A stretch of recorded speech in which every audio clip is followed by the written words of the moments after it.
പിന്നെ രാത്രി വെളുപ്പിന് 3:30 വരെ എന്നെ ചോദ്യം ചെയ്തു. ഉറങ്ങാനൊന്നും സമ്മതിച്ചില്ല. ഇച്ചിരി ഉറങ്ങാനേ സമ്മതിച്ചുള്ളൂ. പിന്നെ അവർ ഉറങ്ങാൻ സമ്മതിച്ചില്ല. വെള്ളം ദാഹിച്ചപ്പോൾ പറഞ്ഞ് ശുചിമുറിയിൽ പോയി വെള്ളം എടുത്ത് കുടിക്കും. 23-ാം തീയതി ഞാൻ മറ്റൊരു വീട്ടിൽ ജോലിയും കഴിഞ്ഞ് ബസ് കയറാൻ നിൽക്കുമ്പോഴാണ് എന്നെ പോലീസ് സ്റ്റേഷനിൽ നിന്ന് എന്നെ വിളിക്കുന്നത്. ആദ്യം വിളിച്ചു, ഞാനത് ആദ്യ കോൾ എടുത്തില്ല. രണ്ടാമത് വിളിച്ചു. ബൈജു ഒട്ടപ്പാറയെന്ന് പറഞ്ഞൊരു പോലീസുകാരൻ എന്നെ വിളിച്ചു. ഞാൻ ഫോൺ എടുത്തു. എന്തെന്ന് ചോദിച്ചെന്ന് പറഞ്ഞു, നിങ്ങൾ മേലൊരു പരാതി കിട്ടിയിട്ടുണ്ട്, ഇത്രയും പെട്ടെന്ന് സ്റ്റേഷനിൽ വരണമെന്ന്. ഞാനത് പ്രകാരം അവിടെ ഓടിച്ചെന്നു. ഇതിനിടയ്ക്ക് ഞാൻ ഈ പരാതി കൊടുത്തവരെ മകളെ വിളിച്ചു, നിഷ. എന്താണ് ചേച്ചി കാര്യമെന്ന് അറിയാൻ വേണ്ടി വിളിച്ചപ്പോൾ ഇവർ പറഞ്ഞു, അത് നിനക്ക് 3 ദിവസത്തെ പൈസയുമായി പേരൂർക്കട പോലീസ് സ്റ്റേഷനിൽ എൻ്റെ മമ്മി നിൽപ്പുണ്ടെന്ന് പറഞ്ഞു. അപ്പോൾ ഞാൻ ചോദിച്ചു, ചേച്ചി എന്തിനാണ്? അതെനിക്കറിയത്തില്ല, ബിന്ദു ഓടിച്ചില്ലെന്നാണ് അവർ പറഞ്ഞ മറുപടി. അത് പ്രകാരം ഞാൻ ഓട്ടോ വിളിച്ചാൽ പൈസ ഇല്ലായിരുന്നു. ബസ്സിന് മാത്രമേ പൈസ ഉള്ളായിരുന്നു.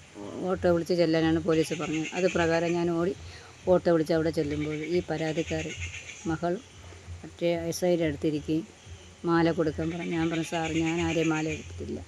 അപ്പോൾ ഞാൻ മാഡത്തിനോട് ചോദിച്ചു, മാഡം എന്താണ് ബിന്ദു ആണ് അവിടെ വീട്ടിൽ ജോലിക്ക് വന്നത്, ബിന്ദു ആണ് മാല എടുത്തത് എന്ന് പറഞ്ഞു. ഞാൻ പറഞ്ഞു, മാഡം ഞാൻ ആരെയും മാല എടുത്തിട്ടില്ല എന്ന് പറഞ്ഞു.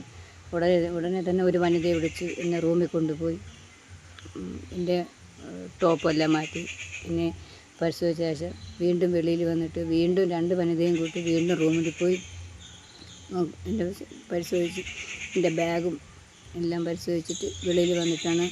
അപ്പോഴും മാഡം ഒന്ന് വെളിയിൽ നിൽക്കുക പറഞ്ഞിട്ടാണ് SI എന്നെ അങ്ങോട്ട് നീങ്ങുന്നില്ലടി എന്ന് പറഞ്ഞാൽ എന്നെ ചീത്ത വിളിച്ച ശേഷം വെളിയിലിറങ്ങിയ ശേഷം മറ്റുള്ള പോലീസർ അടുത്ത് കൊണ്ടുപോയി എന്നെ ഭയങ്കരമായിട്ട് എന്നെ ചോദ്യം ചെയ്തു. താങ്ങാവുന്നപ്പുറമായിരിക്കും. ഓമനാടാലിൻ്റെ പ്രകാരം എന്നെ വീട്ടിൽ കൊണ്ടുവരികയും ഇവിടുന്ന് സാധനം കിട്ടാത്തതിൻ്റെ പ്രകാരം എന്നെ തിരിച്ചു പോകുന്ന വഴിക്ക് എൻ്റെ ചേട്ടനെ ഇതിൻ്റെ ഇടയ്ക്ക് എൻ്റെ വീട്ടുകാരുടെ അടുത്ത് എന്നെ വിളിക്കണമെന്ന് ബന്ധപ്പെട്ടിട്ട് അവർ എന്നെ വീട്ടിൽ വിളിച്ച് അറിയിച്ചിട്ടില്ല. ഇതിന് കോളിങ്ങനെ വന്നുകൊണ്ടിരിക്കും. ഞാൻ പറഞ്ഞു, സാർ ഒരു കോള് എൻ്റെ വീട്ടിലേക്ക് ചെയ്യാൻ പറഞ്ഞിട്ടും അവർ ഫോൺ വിളിച്ചിട്ടില്ല. വിളിക്കണമെന്ന് ഞാൻ പറഞ്ഞിട്ട് പോലും ഒരു വിളിച്ചിട്ടില്ല. ഇവർ എന്നെ കാണാതെ തേടിപ്പാഞ്ഞ് നടക്കുക. എൻ്റെ ചേച്ചിയുടെ മക്കൾ, എൻ്റെ ചേട്ടൻ എല്ലാവരും പെട്ടവരോട് കൂടി എന്നെ ഇവിടെ കൊണ്ടുവരികയും സാധനം ഇവിടെ എൻ്റെ വീട് മാല നോക്കുകയും ചെയ്തു. മാല കിട്ടിയില്ല. ആ ഒരു ദേഷ്യത്തിലാണ് തിരിച്ചു പോകുന്ന വഴിയിൽ പിന്നെ ഒരു പോലീസുകാരൻ ഭയങ്കരമായി എന്നെ ചീത്ത പറഞ്ഞു. അങ്ങറ്റം വരെ എന്നെ ചീത്ത പറഞ്ഞു. ഇങ്ങനത്തെ ചീത്ത ഞാൻ കേട്ടിട്ട് കൂടിയില്ല.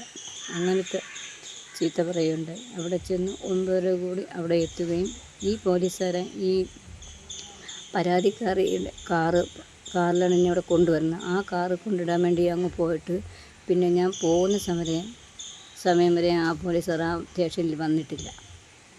എന്നിട്ട് ശേഷമാണ് ഈ പ്രസन्न എന്ന് പറയുന്ന പോലീസുകാരനെ ഭയങ്കരമായിട്ട് എന്നെ മാനസികമായിട്ടും എന്നെ പിടിപ്പിച്ചത്. മാനസികമൊന്നും അത് പറഞ്ഞാൽ അറിയിക്കാൻ വയ്യാത്തൊരു സിറ്റുവേഷനായി.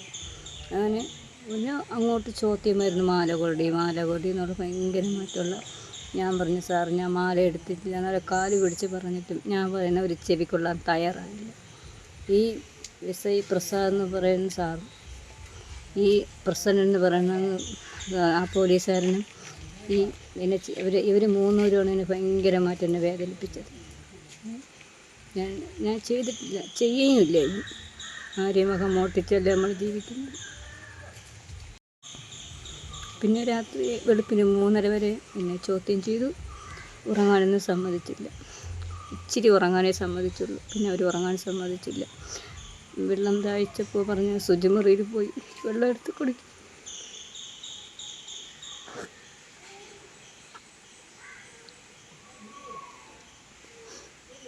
ശുചിമുറിയിൽ വെള്ളം കൊണ്ട് പോയി എടുത്ത് കുടിക്കാനാണ് ഈ പ്രസन्न പറഞ്ഞ സാറ് എന്നോടും പറഞ്ഞത്. ഞാൻ പോയി നോക്കിയെങ്കിലും ഞാൻ കുടിച്ചില്ല. ഞാൻ ബാത്റൂമിൽ പോയി എന്നിട്ട് ഞാൻ കുടിച്ചില്ല. തിരിച്ച് അവിടെ വന്ന് ഇരിക്കുകയുണ്ടായി. എന്നിട്ട് പിറ്റേന്ന് രാവിലെ 11:00 കൂടി എൻ്റെ ചേട്ടൻ വന്നു. ചേട്ടൻ വന്നതിന് ശേഷമാണ് രാവിലെ ഒരു 8:30 മണി ഒരു 7 മണി സമയം എനിക്കറിയത്തില്ല.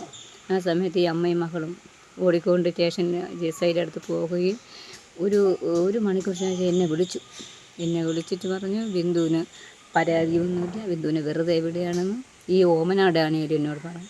ബിന്ദുവിൻ്റെ മക്കളോർത്ത് വെറുതെ എവിടെയാണെന്ന് പറഞ്ഞു. അപ്പോൾ ഇവിടെ പെറ്റീഷൻ എഴുതി വെച്ചിരിക്കുന്നത് ഞാൻ കണ്ടു. ഇത് 11:45 ഒരു FIR ഇട്ടു. എനിക്കത് മനസ്സിലാക്കാൻ കഴിഞ്ഞു. അതിനുശേഷമാണ് ഇങ്ങോട്ടുള്ള ഭയങ്കരമായിട്ടുള്ള ക്രൂരത എന്നോട് കാണിച്ചിട്ടുള്ളത്. 11:30 കൂടി എൻ്റെ ചേട്ടൻ വരികയും അവിടെ SI ആയിട്ട് സംസാരിക്കുകയും എന്നിട്ട് ആണ് എന്നെ വെളിയിൽ ചേട്ടൻ്റെ കൂടെ എന്നെ കൂട്ടി വിട്ടത്. എന്നെ ഒരു ജാമ്യത്തിൽ ഒന്നിലുമല്ല എന്നെ വിട്ടിരിക്കുന്നത്. എൻ്റെ ഫോൺ കൈമാറിയപ്പോൾ ഇവിടെ ഫോൺ കൈമാറി എന്ന് എഴുതി വെച്ചിട്ടാണ് പൊക്കോളാൻ പറഞ്ഞത്.